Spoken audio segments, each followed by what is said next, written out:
Cuci rambut ni setiap berapa hari sekali? Seminggu sekali je. Tak jaga rambut. Hai si cantik. Okey, nama apa? Lia, Okey, so Lia umur berapa? 20 tahun. 20 tahun, muda lagi. Adik ya. Datang hari ni untuk buat apa?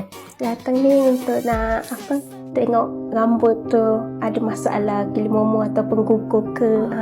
Okey, awak tak tahu ada masalah Tak apa tahu. lah, tapi awak nak tengoklah ada Betul. masalah apa. Okey, awak pernah pergi salon tak? Tak pernah. Tak pernah? Oh, tak pernah pergi salon. So, awak tak pernah buat apa-apa treatment berkaitan dengan rambut? Tak pernah. Kalau gunting? Gunting mak yang guntingkan.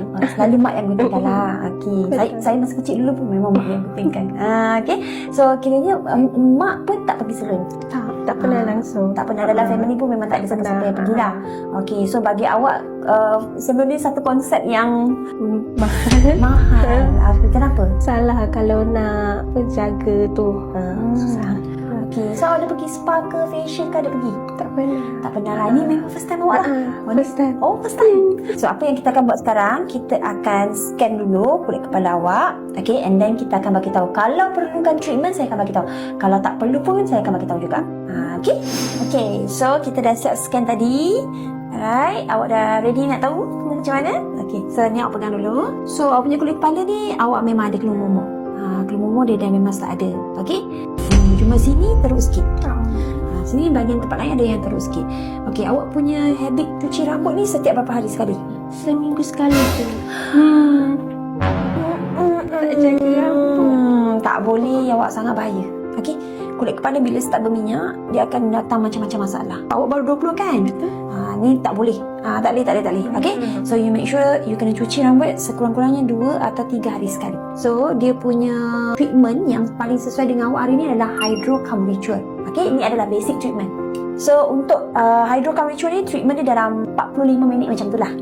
Okey, ada masa untuk saya hari ni? Ada. Okey, jom kita buat sekarang.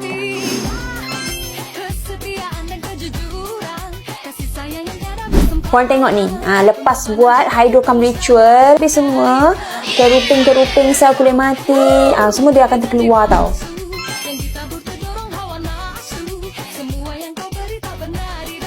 Lepas tu, kalau korang kerja dekat tempat yang berpeluh, panas, ataupun memang tak ada masa lah, nak cuci rambut hari-hari ni memang tak mungkin lah So, apa yang korang kena buat? Korang kena invest dekat satu hair mist. Jangan pakai perfume. Setiap kali lepas korang dah keringkan rambut macam ni, okay, before korang nak keluar rumah, okay, hanya spray saja di kawasan rambut macam ni. Lepas spray tu, biarkan dia kering sekejap dalam 30 saat. Wangi, love, macam tu lah. So, kita dah settle, dah scan, dah settle, dah treatment. So, awak rasa macam mana? Seronok, suka, fresh je. Mana yang paling awak suka sekali? Hair toning. Hair toning? Awak suka hair toning tu? Okay, love. Alright, so saya nak tunjuk dekat awak result lepas kita buat treatment. Walaupun awak baru buat sekali, walaupun awak first time kan, sebenarnya kita dah boleh nampak dah. Okay. Saya tunjuk dulu ni before. Nak ingatkan awak tadi. Hasil dia. Okay, so macam ni awak rasa happy tak kalau tengok? Happy. Pada kita kan? Happy kan? Then you akan rasa confident. Okay, tak rasa takut untuk keluar, tak rasa takut lah dengan rambut kukuh. Okay, awak rasa kan treatment yang macam ni dekat luar berapa ratus? Dalam beratus, 200 gitu.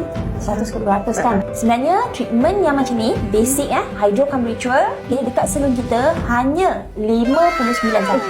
59 saja. And then awak tak payah sign package. Kita transparent dengan customer kita, sebab tu kita akan setiap kali buat treatment mesti akan scan. Dan tahniah sebab hari ni awak dah berjaya pecah orang kata langkah pertama untuk awak ke salon. Saya harap lepas ni dapat tengok awak selalu. Okey? Dan rambut awak sebenarnya sangat-sangat cantik. Sangat-sangat pretty. Okey? Okey, jangan rasa takut dengan diri sendiri, okey? Okey.